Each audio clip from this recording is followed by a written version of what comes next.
유서울TV 시국진단 12화 큐.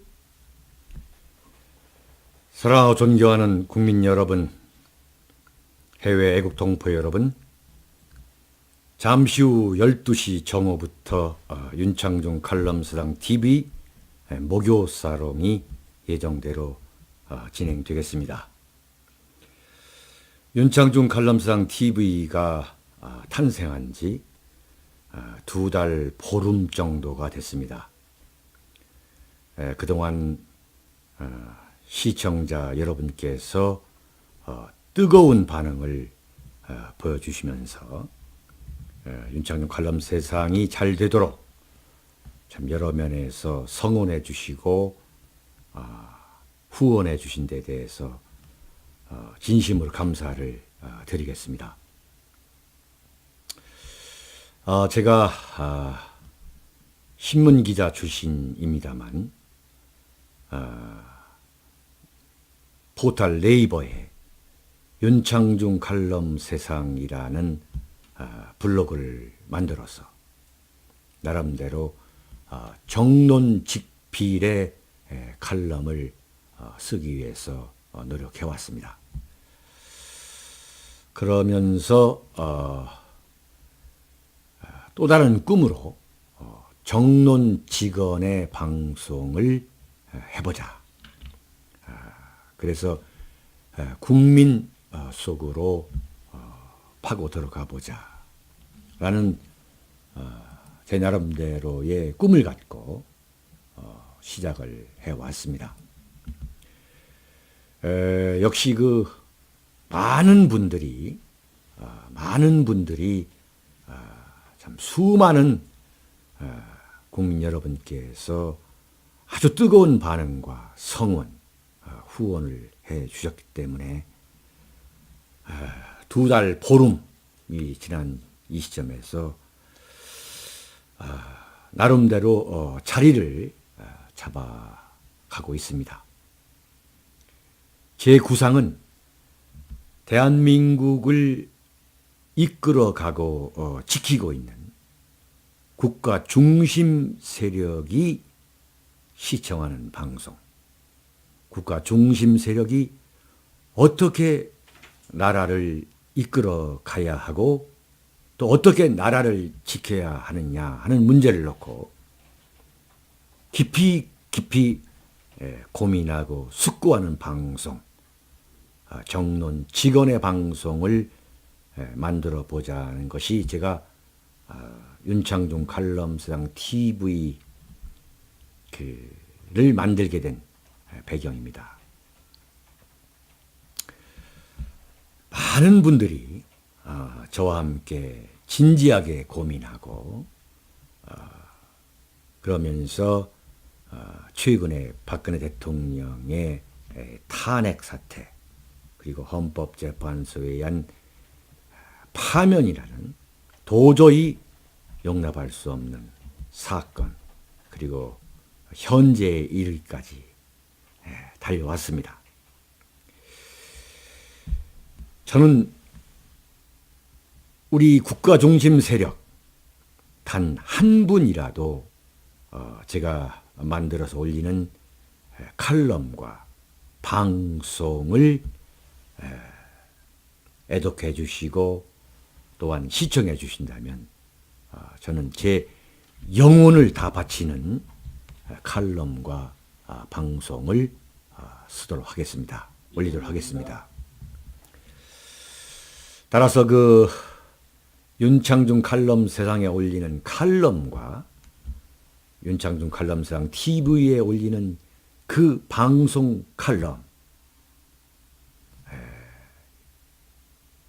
그 보고 읽어주시는 국민 여러분께서도 진지하게 정말 진지하게 제 칼럼과 방송을 읽고 보시면서 거기에 대한 반응을 보여주셨으면 하는 것이 저의 바람입니다. 자, 레디. 큐. 네. 말씀을 좀 이어가겠습니다. 마찬가지로 제가 던지는 어떤 이슈, 그 화제, 담론, 화두에 거기에 대한 여러분의 평가와 심판을 내리실 때는 제가 윤창중 칼럼사랑에 올리는 그 칼럼과 또 TV에 올리는 그 칼럼 방송을 정말 진지하게 숙고하신 다음에 평가를 해 주시기를 제가 감히 부탁드리겠습니다. 대한민국에서 가장 격조 있고 신뢰할 수 있고 품격 있는 방송, 또한 그 방송을 보시는 여러분들께서도 가장 격조 있고 품격 있는 평가 내려주시기 바랍니다. 사랑하고 존경하는 국민 여러분, 해외 동포 여러분, 지금부터 본격적으로 목요 사롱을 시작하겠습니다. 네. 예. 박근혜 대통령께서 오전에 네. 시장세트 심사를 위해 법원에 도착하셨는데요. 뉴스를 통해서 지켜보셨을 텐데 그 느낌을 좀 말씀해 주시죠. 한마디로 참담합니다. 박근혜 대통령이 지금 이 순간에 대한민국 70년의 헌정 사상 처음으로 법원에 불려가서 구속영장 실질 검사를 기다리게 되는 정말로 치욕스러운 시간을 보내고 있습니다. 제가 지금 이 순간에 가장 걱정하는 것은 박근혜 대통령이 이 일생일대의 시련, 그리고 대한민국 이 헌정사에 있어서도 참으로 이루 형언할 수 없는 이 시련과 치욕과 모욕의 그 화덕 속에 있는 주인공 아니겠습니까? 근데 과연 이 시련을 어느 정도까지 견뎌낼 수 있을 것인지 저는 참 걱정스럽습니다. 지금 최순실 사건이 지난 10월 말에 표면화되면서, 물론 그 전에 우병우 사건으로 인해서 대한민국 언론, 이 쓰레기 언론과 야당, 그리고 친북, 종북, 반미, 이러한 반 대한민국 세력에 의해서 이루 말할 수 없는 공격을 받은 것까지 포함하면은 지금 6개월이 넘는 세월입니다. 그 세월 동안에 국회로부터 탄핵 의결을 당했고, 특히 새누리당의 그 배신자들, 도망병들에 의해서 그 탄핵이 의결되는, 국회 통과가 되는 그러한 쓰라린 배신의 경험도 했고, 또 그 사이에 이루 말할 수 없는 치욕을 겪으면서 마침내 지난 3월 12일 헌법재판소에서 전원일치로 파면을 당하는 참 끝이 없는 그 시련의 터널 속을 지금 통과하고 계시는 참 그러한 참혹스러운 상황 아니겠습니까? 아무리 박근혜 대통령의 그 인내력이 참 보통 사람을 능가하는 참 강건한 인내력이라 하지만, 그럼에도 불구하고 이렇게 끝이 없이 몰려오고 있는 그 시련의 파고에 참 언제까지 낼 수 있을 것인지. 정말 대한민국에서 이 대한민국을 진정으로 사랑하는 국민 여러분에게 제가 호소하고 싶습니다. 우리는 노무현 전 대통령의 극단적인 선택을 경험한 대한민국입니다. 노무현 대통령이 탄핵을 당하고서 헌법재판소가 그 탄핵을 기각할 것이다.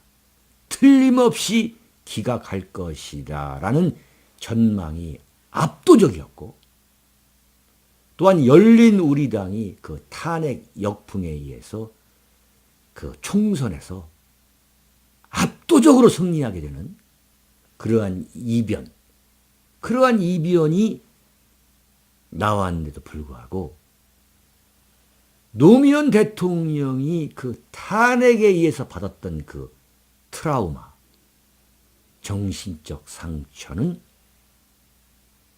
이루 말할 수 없는 수준까지 올랐다는 거예요. 당시에 청와대 비서실장이었던 김우식 비서실장이 그 정책실장을 했던 김병준 교수에게 대통령이 좀 이상하다 그런 이야기를 하더라는 거 아니에요? 노무현 대통령이 좀 이상하다. 바꿔 말하면 정신적 이상 증세를 보이더라 이거죠. 그 탄핵을 당하고서 65일 동안 청와대 안에서 노무현 대통령이 집거를 했는데 그 헌법재판소가 이미 그 탄핵을 기각할 것이고 또 그 사이에 열린우리당이 총선에서 압승을 했는데 불구하고 노무현 대통령이 좀 이상하다 그러더란 거예요. 이게 바로 김병준 교수가 지난 1월 달에 쓴 대통령 권력이라는 그 책에 나오는 대목입니다. 그래가지고 김병준 당시 청와대 정책실장이 노무현 대통령을 관저로 찾아가서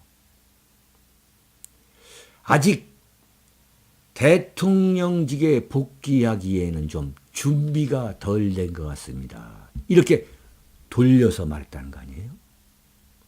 그랬더니 노무현 대통령이 낙담을 하면서 내가 다시 대통령직에 복귀한다고 해서 내가 어떻게 대한민국을 이끌어갈 수 있겠다는 말이냐. 이런 얘기를 하더란 거죠. 그 당시에 제가 정치 담당 논설위원으로서 노무현 대통령이 소위 말하는 다시 대통령직에 복귀한 이후를 관찰해 온 한 사람으로서 제가 볼 때는 김병준 교수의 그 같은 주장에 저는 100% 공감합니다. 정말 상식을 초월할 정도로 노무현 대통령의 그 언행이 아주 기괴했습니다. 정상적이지 않았어요. 정말 애브노멀했거든요. 그래서 결국은 노무현 대통령이 퇴임하고서 그 박연차 씨로부터 그 받은 여러 가지 그 부정 부패 그 비리 스캔들, 자신의 부인인 그 권양숙 여사를 포함해서 가족이 연루된 그러한 부패 스캔들로 검찰에 한번 소환돼서 검찰 조사를 받고 나온 다음에 바로 극단적인 선택을 한 거 아니겠습니까? 검찰에 단 한 번 불려갔던 거죠. 그런데 지금 박근혜 대통령은 노무현 대통령이 경험했던 그 트라우마하고는 비교도 되지 않을 정도로 지금 엄청난 시련이 지금 한 번이 아니라 여러 번 다가오고 있는 거예요. 그러니까 최순실 사건 그 이전에는 우병우 사건, 우병우 민정수석을 둘러싼 그걸 겨냥한 언론의 총공세, 그 다음에 새누리당의 배신, 또 탄핵을 직접 당했고, 정말 콘크리트 지지층이라 할 수 있는 그 콘크리트 지지층이라 불렸던 박근혜 대통령에 대한 그 지지층이 그렇게 급격하게 아주 빠른 순간 안에 붕괴될 것이라고는 박근혜 대통령 본인도 상상할 수 없었을 겁니다. 그게 완전히 붕괴돼 가지고 소위 말하는 언론이 말하는 그 여론조사에서 지지도 5% 미만으로 떨어지는 그 참혹한 그 현실을 목격한 박근혜 대통령의 과연 그 정신력, 인내력.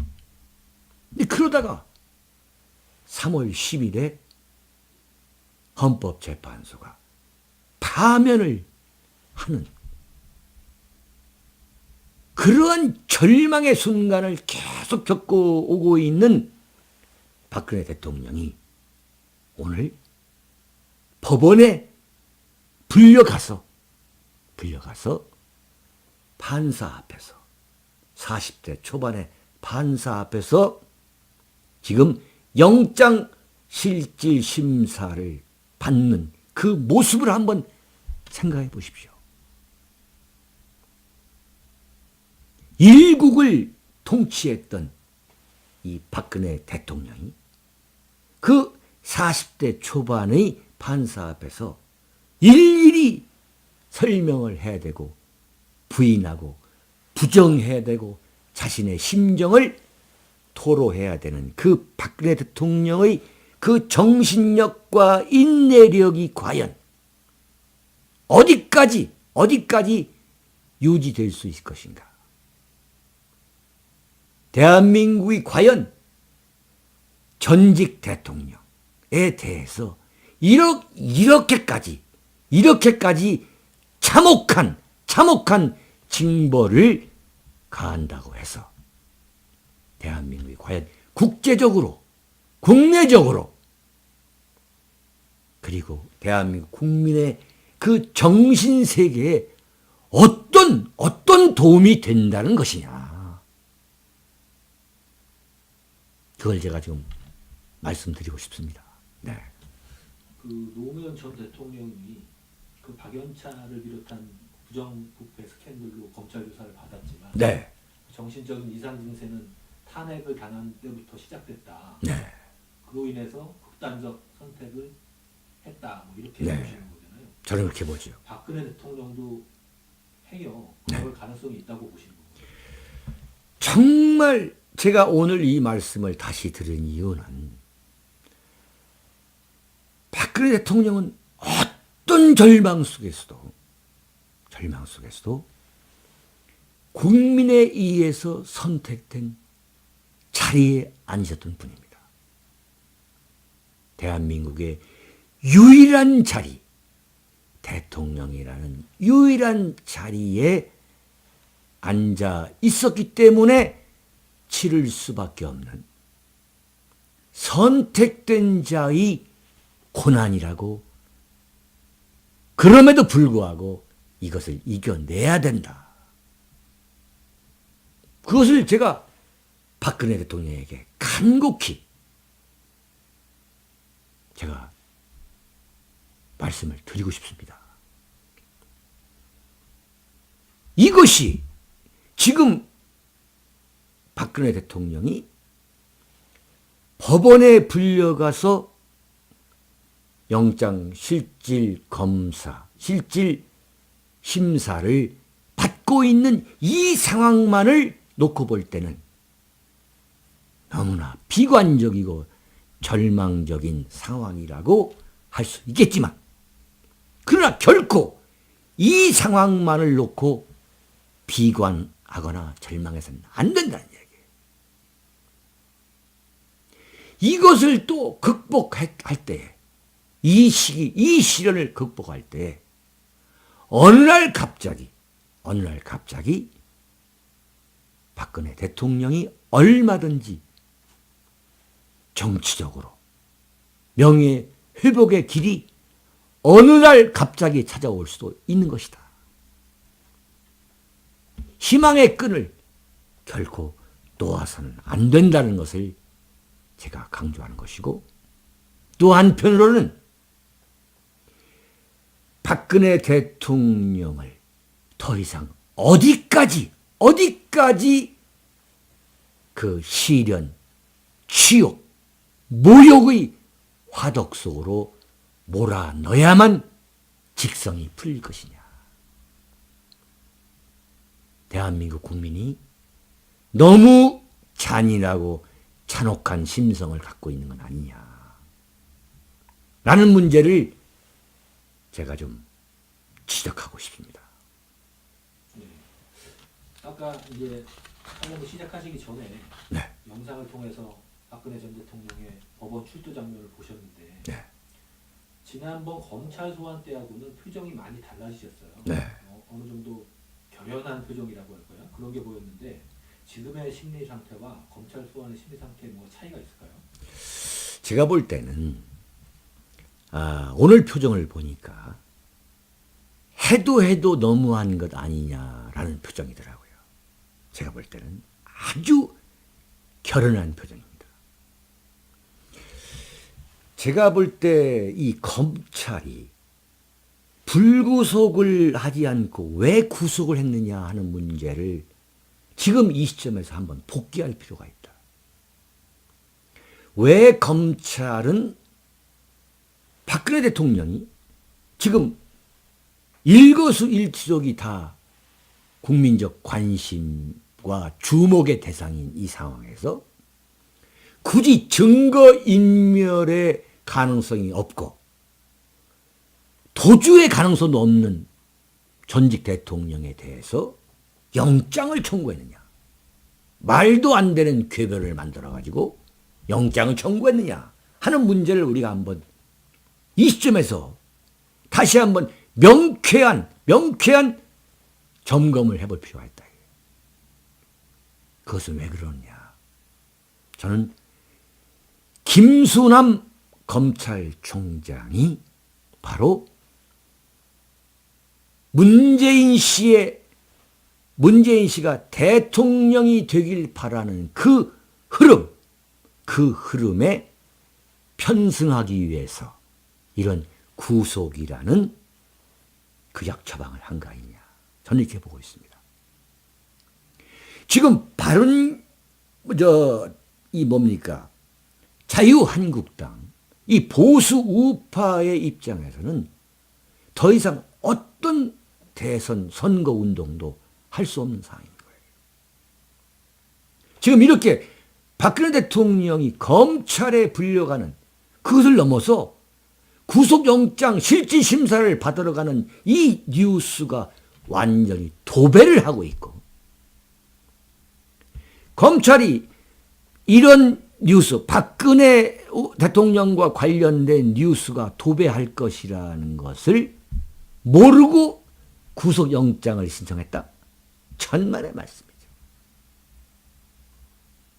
그리고 지금 세월호에 관한 뉴스가 중계방송이 되고 있지 않습니까? 지금 대선을 40일밖에 남겨놓지 않은 시점에서 대한민국 모든 언론은 박근혜와 세월호라는 그 두 키워드로 도배를 하고 있어. 도배를 하고 있는 거예요.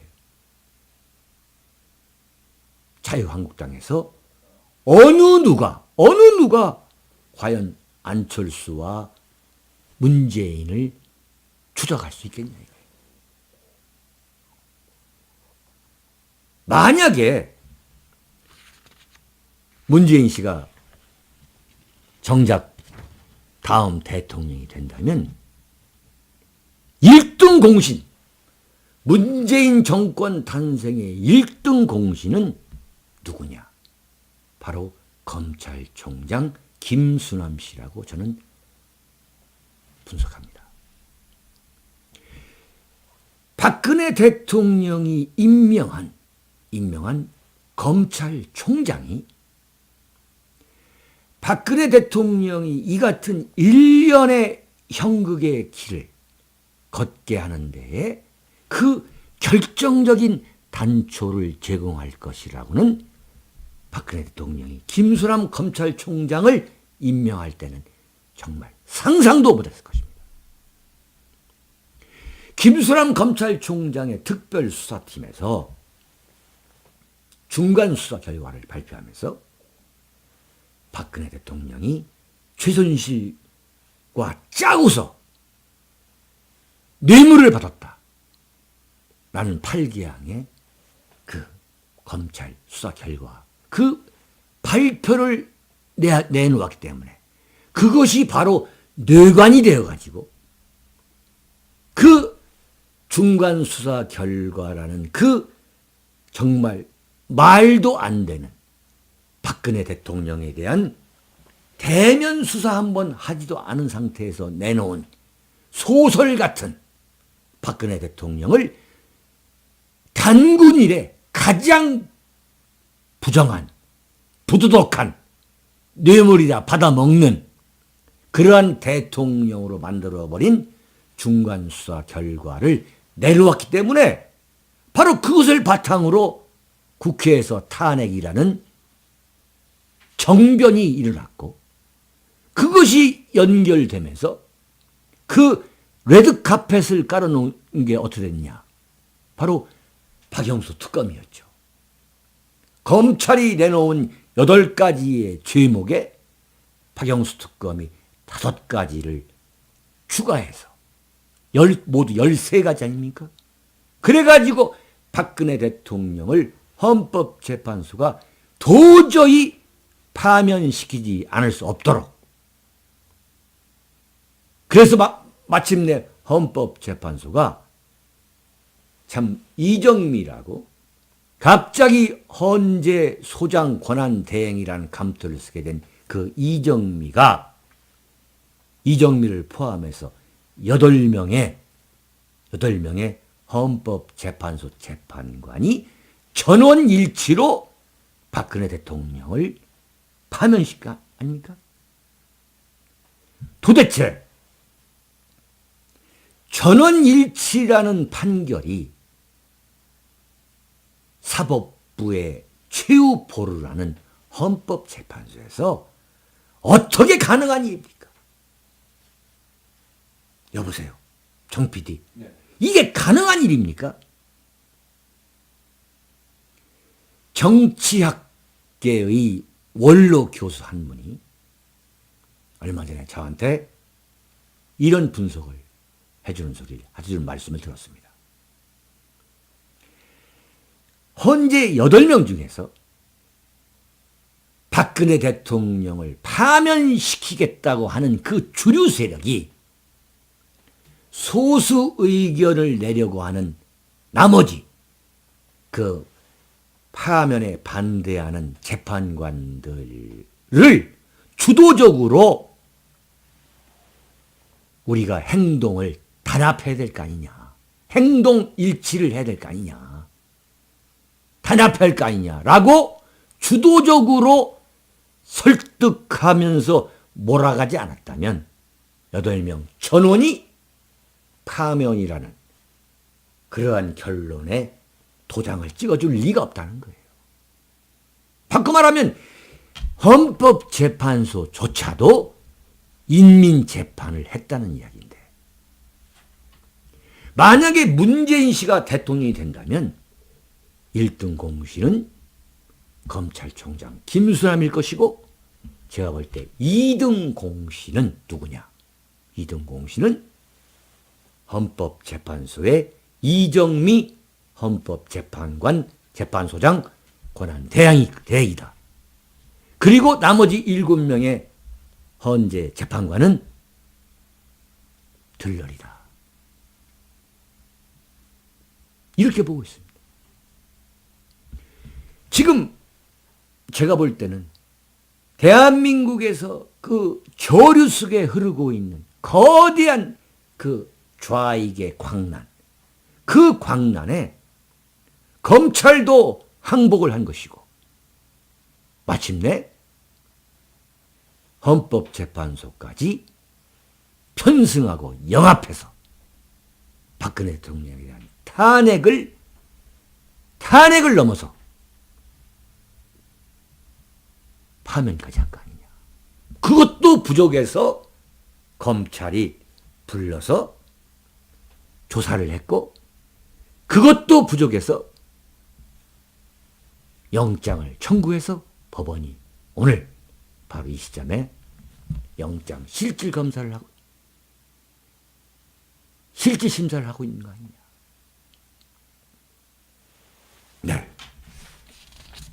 그렇지 않아도 그 김수남 총장의 아버지와 네. 박근혜 전 대통령의 그 영남대 시절 악연이 네. 좀 회자되기도 했었는데요. 결과적으로 검찰이 미래 권력인 문재인 후보에게 뭐 선거운동이 필요 없을 정도로 유리한 판세를 만들어줬다 이렇게 네. 보고 계신 거잖아요. 저는 그렇게 보고 있어요. 예. 네. 근데 현재 자유한국당에서 나와 있는 후보들이 네. 저마다 문재인 후보를 공격을 하고 있는데 네. 그것이 공격 반응이 잘못됐다, 헛다리를 짚고 있다 이런 말씀을 해주셨는데 그것에 그렇죠. 대해서 좀 문재인은 어떤 인물인지 좀 평가를 해주신다면. 지금 자유한국당의 그 후보들은 명색이 보수 우파 정당의 후보임에도 불구하고 그 야당에서 더불어민주당에서 자신들의 이념적 정체성에 대해서 문제를 제기할 때마다 그 반격 논리로 말하고 있는 색깔론이나 종북몰이라는 그러한 그 반박 논리가 겁이 나가지고 문재인에 대한 이 정면 공격을 하지 못하고 있다.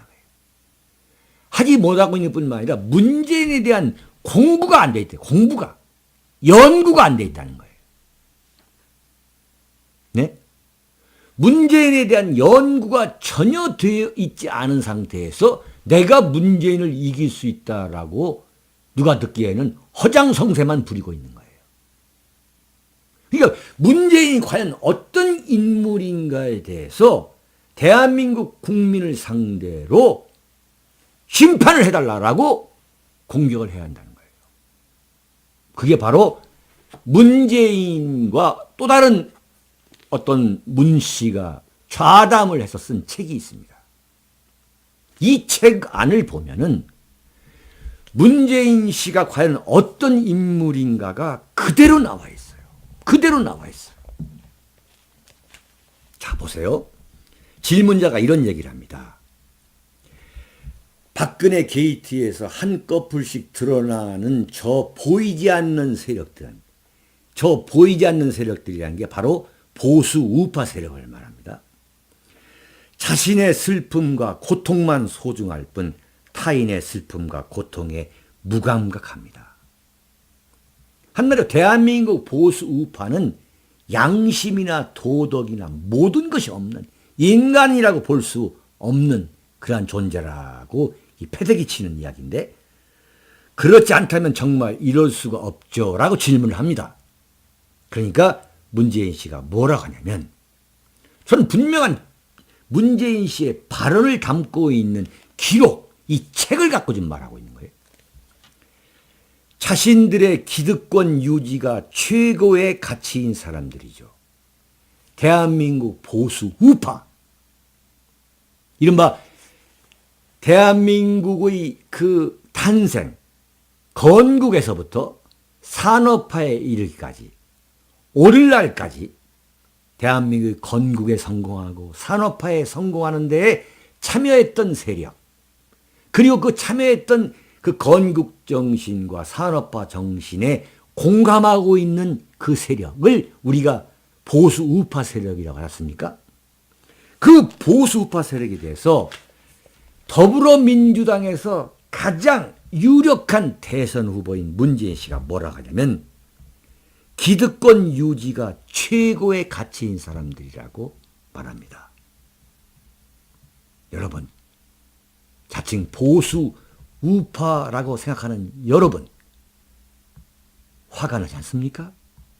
그러면서 보수우파 세력은 때에 따라 일본이나 외세에 붙고, 한마디로 보수우파는 친일파 세력이라는 거예요. 노무현 대통령이 취임사가 아니죠. 취임했던 그 3.1절 치사에서 대한민국은 친일파가 3대를 떵떵거리면서 먹고 살았던 나라라고 말했던, 바로 그러한 일본이나 의세에 붙고, 참 비참한 이야기예요. 대한민국의 보수 우파 세력은 친일파이거나 아니면 의세에 붙어먹고 살았던 세력이란 거예요. 독재 세력에 붙고, 이런 세력들이 자신의 기득권에 도전해 오는 사람들에게 붙이는 딱지가 종북이라는 거예요. 네? 보수 우파 세력들이 자신들의 기득권에 도전하게 되면은 그냥 묻지마 종북 딱지를 붙이는, 낙인을 찍어버리는 세력이 보수 우파 세력이라는 거예요. 거기에 대해 국민들이 비로소 분노하고 있는 것이 지금 광화문 촛불 시위라는 거예요. 너 문제있어 인정하는 거예요. 보수 우파가 이 광화문 촛불 난동의 주도 세력은 종북 세력이라고 본 거 아니에요. 그런데 거기에 있는 세력이 왜 나를 종북 세력이냐라고 분노해서 들고 일어나서 박근혜 타도를 외치고 있는 것이 지금 촛불 세력이라는 거예요. 이게 지금 광화문 촛불 그 광란극이 한참일 때에 나왔던 대한민국이 묻는다라는 책입니다. 자, 이런 시각이 어떤 시각이냐. 문재인 씨가 갖고 있는 국가관과 역사관은, 제가 이런 생각을 해봤어요. 어제 한겨레 그 신문이 아니라 인터넷판에 그 톱으로 박근혜 대통령 쪽에서 이 법원에 출석할 때 이 지하로 해가지고 엘리베이터를 통해 가지고 지하에 구치감으로 간 뒤에 321호 법정에 가게 해달라. 그래서 포토라인에 서지 않도록 좀 해달라라고 요청을 했다는 거예요. 그 요청이 사실이 아닌지 모르겠어요. 하여튼 한겨레가 자신들의 톱이라고 하는 거예요. 오늘 아침 종이신문에도 그렇게 썼더라고요. 근데 법원이 거절했다. 근데 거기에 달라붙어 있는 그 댓글을 보십시오. 그 댓글을 보면 박근혜 대통령의 아버지 박정희 대통령은 완전히 친일파이고, 그야말로 관동군 친일 장교로서 무자비하게 대한민국 이 독립운동가를 살해한, 정말 대한민국에서 살아서는 안 될 인간, 말종으로 묘사하고 있는, 패대기 치고 있는 박근혜 대통령까지도 그러한 인물로 묘사하고 있는 그 댓글과 정신적 역사관, 국가관이 똑같이 흐르고 있다. 그런 것을 그대로 보여주고 있는 거예요. 이 책을 읽어보면은 정말 과연 이래도 되느냐. 대한민국의 대통령 후보가 되겠다는 사람이, 그것도 지금 지지도 1위를 달고 있는 문재인 씨가 과연 이래도 되느냐. 그러면서 뭐라고 하냐면 이런 얘기를 합니다. 제가 지금 대청소를 주창하고 있습니다. 대청소라는 게 뭐냐? 뭡니까? 인적 청산. 그렇게 말하는, 소위 말하는 일본에 붙어먹고 외세에 붙어먹고 자신들의 기득권이 그렇게 붙어먹으면서 생기는 기득권이 도전해 오면은 종북이라고 몰아치는 그 모렴치하고 몰상식하고 몰가치한 그 쓰레기 집단, 그것을 지금 문재인 씨는 보수 우파라고 보는 거 아니겠어요? 이것을 좀 대청소하겠다는 거예요. 이른바 적폐청산을 하겠다는 겁니다. 네? 그러니까 자신들을 종북이라고 딱지를 붙인 낙인을 찍은 그 세력, 그 보수 우파 세력을 대청소하겠다는 거예요. 이거 엄청난 이야기입니다. 엄청난 이야기예요. 그러니까 대한민국의 탄생과 산업화를 모조리 부인하는 그 세력에 의한 집권이다. 집권이 지금 눈앞에 다가오고 있다는 것을 대한민국 국가 중심 세력들이 제대로 인식해야 된다. 그러면서 며칠 전이죠. 며칠 전에 SBS에서 그 대선주자 국민 면접이라는 정말 저질 패널들, 대한민국 저질 패널들이 총동원돼서 하는 무슨 왜 가수 이런 있었습니까? 왜 뭐 스타 뽑는 그런 것과 같은 참 그야말로 오락 프로 같은 그러한 저질 프로가 있어요. 거기에 문재인 씨가 출연했는데 거기에서 정말 한심한 어떤 패널이 뭐라고 했냐면 과거로 돌아가고 싶으면 어느 정권을 바로잡고 싶습니까? 얘기한 거예요. 과거로 돌아가고 싶으면. 그때 문재인 씨가 뭐라고 하냐면 당연히 초대 대통령이다. 이승만 대통령, 이 대한민국 건국 대통령을 손보고 싶다는 거예요. 왜 손보고 싶느냐? 첫 단추가 가장 중요했는데 친일 청산에 실패했고 남북 분단 극복 노력이 부족했고 민주주의 정착에 미비했고 친일 세력이 독재 세력으로 오늘까지도 강고하게 지배하면서 많은 적폐들의 배경이 됐다는 거예요. 제가 지금 엄한 대통령 후보를 제가 지금 난도질하고 생매장하는 게 아닙니다. 이건 문재인 씨의 발언과 문재인 씨가 쓴 책에 나온 정확한 근거를 갖고 하는 얘기입니다. 왜 문재인 씨가 서울 동작구 국립현충원을 참배하러 갔을 때 이승만 대통령과 박정희 대통령 참배를 건너뛰었는지, 문재인 씨가 말하는 대청소라는 것이, 적폐청산이라는 것이 과연 무엇을, 그 대상은 과연 어떤 것이냐는 걸 보여주고 있는 거예요. 그 대상이 뭐냐.